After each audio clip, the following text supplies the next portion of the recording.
jumpa pemirsa, senang sekali Jurnal Daai dapat hadir kembali menemani Anda. Kali ini bersama saya, Patricia Lawford. Dalam Jurnal Daai edisi ini, kami telah menyiapkan liputan untuk Anda mengenai pelestarian seni di Rumah Nusantara Puspo Budoyo dan mengenalkan pembangunan diri melalui engram kinestetik.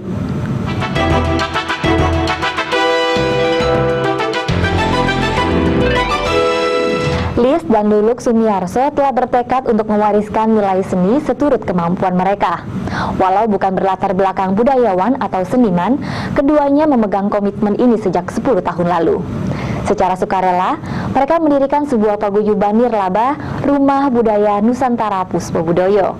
Banyak seniman ataupun kaum awam yang merasakan oase seni melalui pelatihan musik dan tari di tempat ini. Lis dan Luluk percaya pewarisan nilai seni dapat turut memperhalus budi pekerti. Misalnya saja, banyak nilai kehidupan yang dapat diambil melalui kisah-kisah pewayangan. Mempelajari kesenian juga berarti mempelajari tentang harmonisasi kehidupan dan upaya untuk mempertahankan keindahan dalam kebersamaan.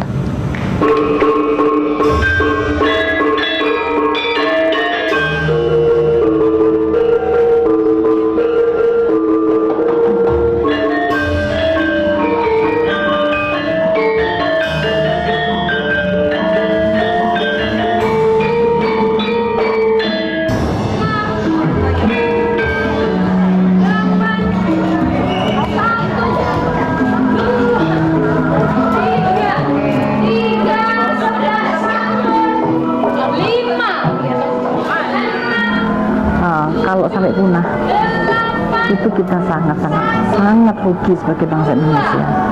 Karena di dalam cerita pewayangan itu banyak falsafah yang bisa kita ambil, tari toladan yang kita ambil.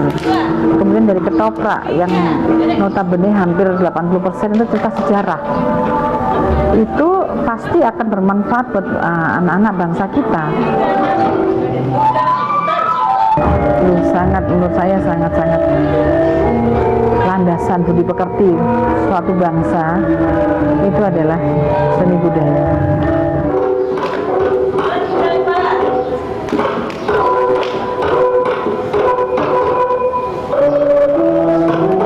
Karena ini bukan basic ya, budi pekerti dari anak-anak bangsa kita. Anak-anak bangsa kita itu dari cerita wayang itu sudah pasti yang dipelajari adalah budi pekerti. Kemudian dari cerita ketoprak juga iya ya. Kemudian kalau anak-anak itu mengenal seni musik atau apapun ya, tidak hanya musik Jawa, musik Bali, musik tradisi lainnya, itu perasaannya jadi halus. Dia tidak menjadi perasaan yang meledak-ledak, yang inginnya itu marah terus dan sebagainya, tidak. Tapi mereka ada olah rasa yang yang halus perasaan itu.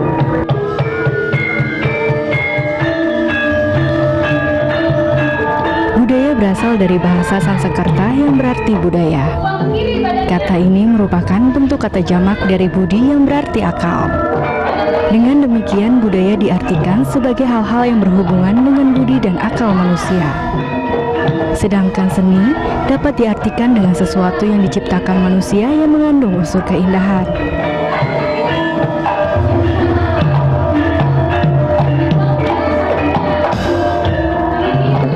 Jadi seni itu hanya salah satu unsur aja dari 7 unsur budaya ya. Banyakan yang mengira ya budaya itu hanya seni, padahal enggak ya. Tata nilai itu yang menjadi penting. Jadi kalau nanti kita bisa mulai bersama-sama gitu mengembangkan tata nilai yang baik ya, mudah-mudahan ya kita bisa memberikan suatu identitas yang bagus ya pada bangsa lain, bahwa bangsa Indonesia itu memang senang keindahan.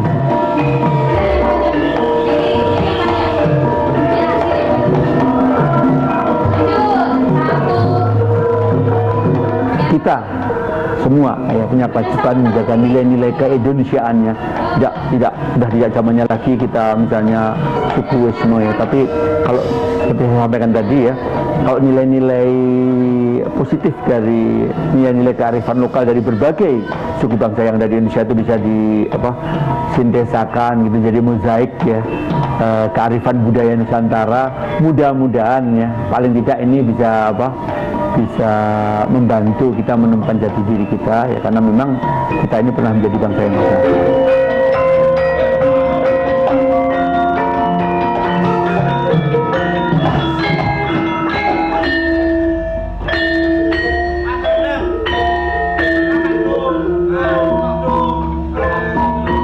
Paguyuban Puspobudoyo didirikan pada tanggal 6 Agustus 2003 oleh pasangan suami istri Lis dan Nuluk Sumiarso. Namun sejak 3 tahun lalu, namanya diubah menjadi Rumah Budaya Nusantara Puspobudoyo. Paguyuban ini bersifat nirlaba dan non-politik.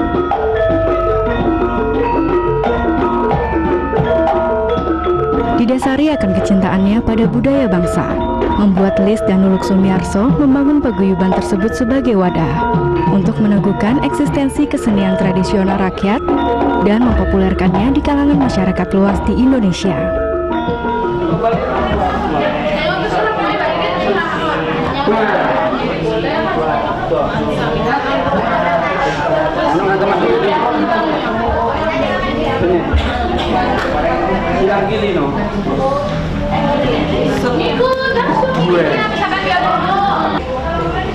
Hal ya, yang pertama adalah melestarikan seni tradisi. Kita ikut lah, kami ini hanya sebagian kecil saja, tentunya masih banyak yang lain yang ini. Jadi sebagian kecil yang ikut peduli ya dan melestarikan, dan juga itu tadi mengangkat derajat kaum seniman ini supaya tampil dan mereka. Tengah hutan Rama Sinta Lesmana sedang mengembara. Lalu muncul Rahwana dan Kalamarica. Ada menunjukkan Dewi Sinta kepada Lesmana. Akhirnya Rahwana berhasil. Berbagai pagelaran telah diadakan sebagai upaya untuk tetap melestarikan dan mengembangkan seni budaya. Tidak hanya di dalam negeri, mereka juga telah mengadakan pagelaran di beberapa wilayah di Eropa. Salah satunya adalah pagelaran Sendra Tari Ramayana. Sendra Tari Ramayana merupakan pertunjukan seni tari tanpa dialog. Ceritanya diambil dari cerita relief Candi Prambanan yang menuturkan kisah cinta sejati antara Rama dan Sinta.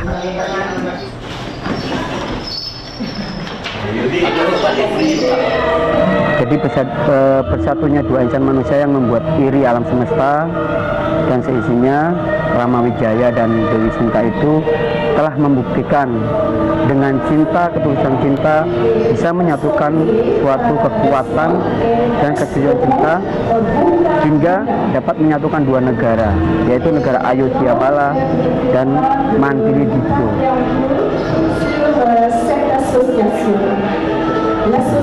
Kalau Sendra Tari memang ini mengandalkan gerakan. Kalau ketoprak ini kan yang gerakan yang pakai gerakan tari segala macam, biarlah senimannya, tokoh-tokohnya masuk bicara dialog ya. Tapi kalau ini memang itu murni tari ya. Jadi memang tokoh yang main juga yang bisa nari ya. Dia minimal punya background tari sehingga betul-betul dia bisa mengikuti gerakan tariannya. Nah, ini memang kami angkat Ramayana ya. Jadi kami sengaja ada teater terbuka di situ yang setiap bulan purnama, jadi 35 hari sekali ya. Jadi ada pagelaran gitu.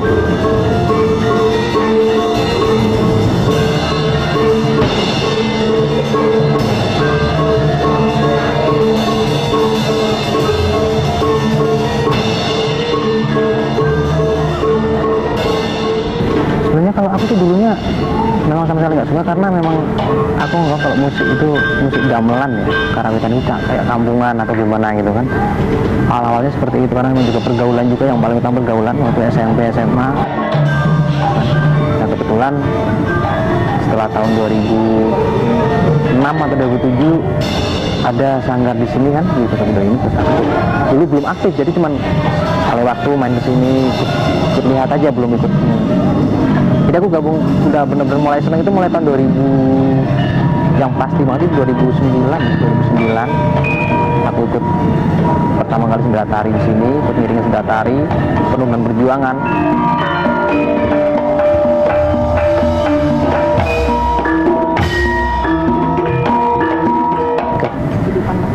Kalau yang saya pelajari, kita belajar untuk menahan, meredam dan menahan. Karena apa? Di dalam gamelan, filosofi gamelan, setiap alat musik itu berdiri sendiri-sendiri, ya kan? Tapi begitu ditabuh bareng-bareng, itu bisa menciptakan harmoni yang sangat-sangat, istilahnya sekarang keren itu eksklusif.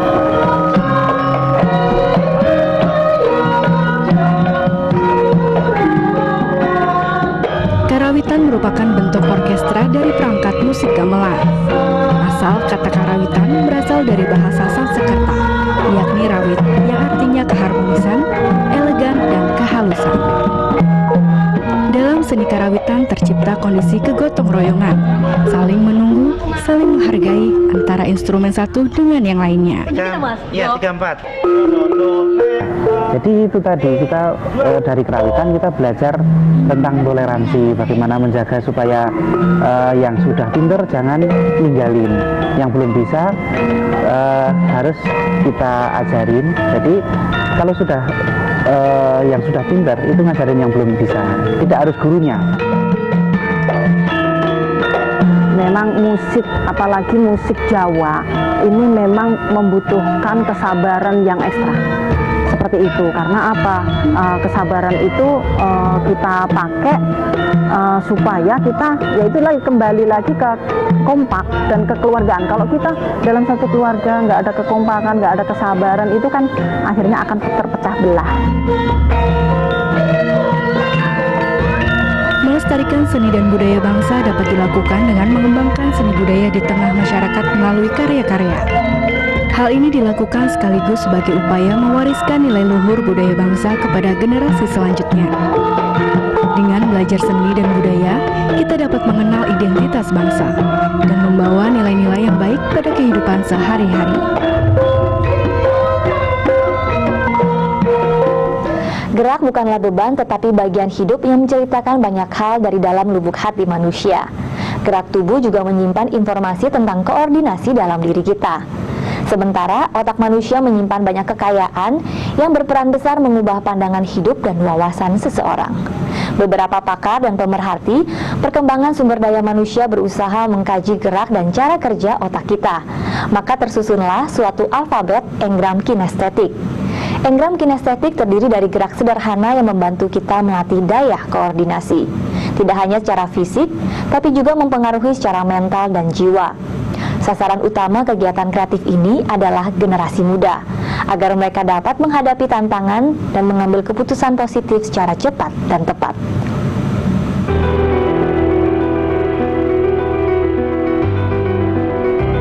Remaja itu sekarang lebih cenderung ke perilakunya itu perilaku gerakan-gerakan yang tidak terkoordinir. Satu contoh, mereka melihat sesuatu dan mereka langsung melakukan reaksi dari apa yang dilihat, dan itu kita sebut sebagai proses di otak melihat dan lakukan tindakan tidak berpikir. Seorang anak yang memasuki masa remaja cenderung mulai melihat dirinya sebagai bagian dari sebuah kelompok. Bagi mereka, peer group atau kelompok pertemanan yang memiliki rasa solidaritas memegang peranan penting dalam pembentukan jati diri. Mereka butuh diterima, butuh mengenal diri dan menunjukkan eksistensi, butuh penghargaan. Peer group atau lingkungan pergaulan berperan penting membawa pertumbuhan masa remaja ke arah negatif atau positif. Generasi muda masa kini harus menghadapi beragam tantangan. Selain banyaknya jenis lingkungan pergaulan yang menyuguhkan beragam tawaran, kaum muda juga menghadapi tantangan zaman yang berpengaruh pada gaya hidup di bidang teknologi dan komunikasi. Suka tidak suka, siap tidak siap, anak-anak muda harus menghadapi tantangan. Mereka juga perlu membentuk diri ke arah penemuan jati diri yang positif. Salah satunya dengan berani mengambil keputusan-keputusan positif. Pengambilan keputusan terkait erat dengan kerja otak.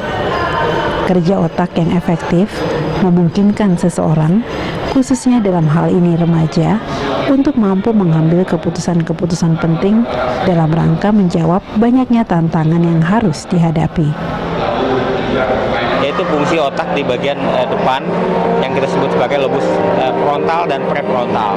Nah, kemampuan-kemampuan itu yang harus dibangun supaya remaja kita ke depan mempunyai kemampuan untuk berpikir analitis, mempunyai kemampuan mengambil keputusan, kemudian juga mempunyai urutan proses di dalam melakukan kegiatan, dalam melakukan satu aktivitas. Sudah katakan postur Adalah alfabet engram kinestetik, sebuah cara yang ditawarkan sekelompok pakar dan pemerhati perkembangan pendidikan dan sumber daya manusia untuk melatih kerja otak melalui gerak. Engram kinestetik terkait dengan gerak di otot dan sistem saraf hingga ke otak. Aktivitas stimulasi engram kinestetik dapat memberi stimulus dan menjaga keseimbangan otak dengan membangkitkan kreativitas. Tujuannya mengembangkan kecerdasan mengolah informasi dan kecepatan berpikir untuk mengambil keputusan. Nah, sangat kompleks karena tangan aja bisa kiri kanan, kaki bisa kiri kanan, tubuh aja bisa atas bawah, depan belakang dan lain-lain. Jadi kalau dicombine semua sangat sulit. Makanya ide ini dibuat untuk membantu anak melatih koordinasi. Maka dua kelompok yang lain sedang berusaha menebak ini huruf-huruf apa yang sedang coba dilambangkan. Ini akan terus berputar. Di sini melatih koordinasi gitu. Selain melatih koordinasi kan kita juga jenuh tuh. Nah, di sini juga ada permainan games-gamesnya dan lebih menarik gitu. Kayak misalnya, ini kok gayanya unik banget ya, A gini. Kan biasanya kalau orang zaman dahulu kan menggunakan A kayak menggunakan tangan, A gini loh. Dan sekarang kita semua tuh dipakai gitu, dari tangan sampai kaki dipakai semua gitu. 2, 3.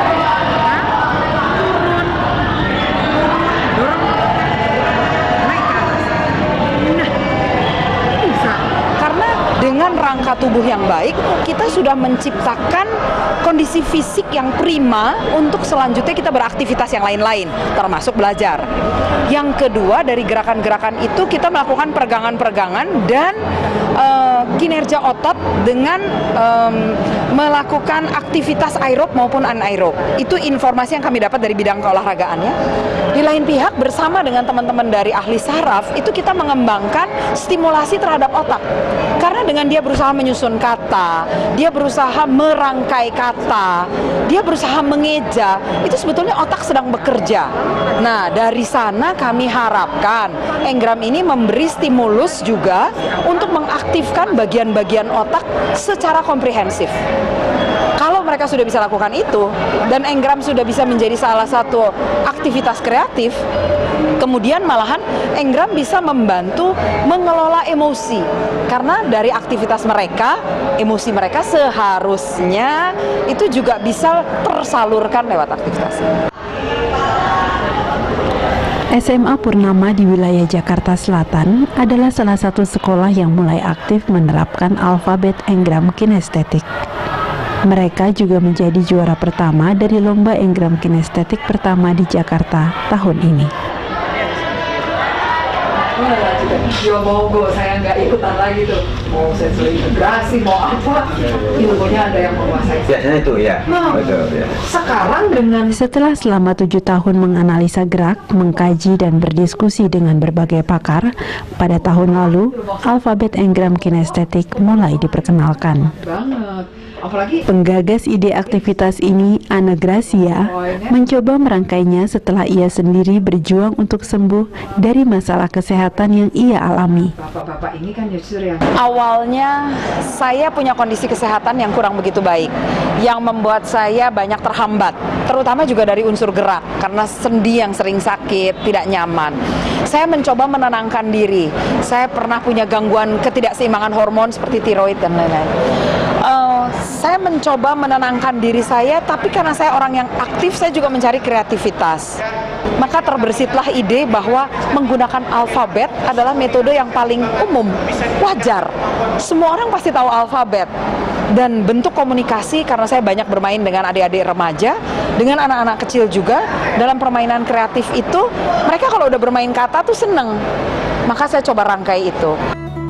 Unsur yang dikembangkan dalam program kegiatan engram kinestetik ini antara lain sekuensial untuk menyusun kata, komunikasi melalui perpindahan pesan, stimulasi visuospasial melalui stimulus keseimbangan, koordinasi, dan proprioseptif, juga pengendalian keseimbangan emosi dalam ekspresi gerak dan koreksi refleks spinal, kranial, dan somatik.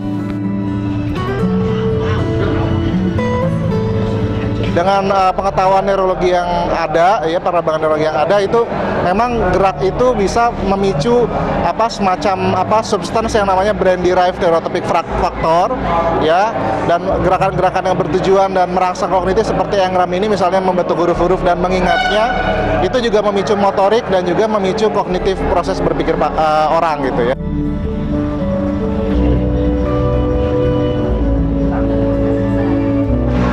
Harapkan Enggrap ini bukan cuma sekedar latihan bagi kebugaran, karena memang konsep huruf yang dimasukkan dalam gerak itu dia memenuhi kebutuhan dari keseluruhan tubuh, mulai dari penyangga kepala kita sampai ujung kaki.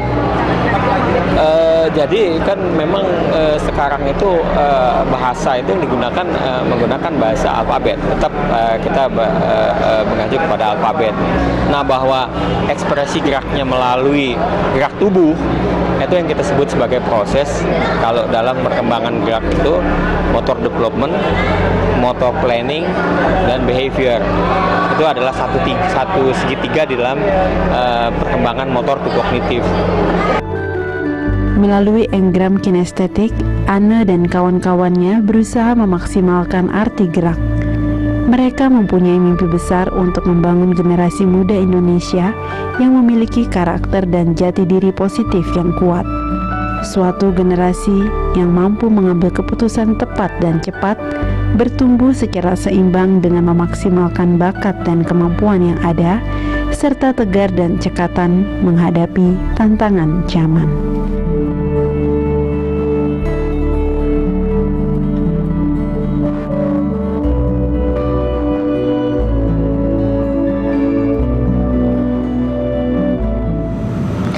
Ketika kita memiliki kedamaian dalam diri, kemanapun kita pergi, kita akan merasa damai.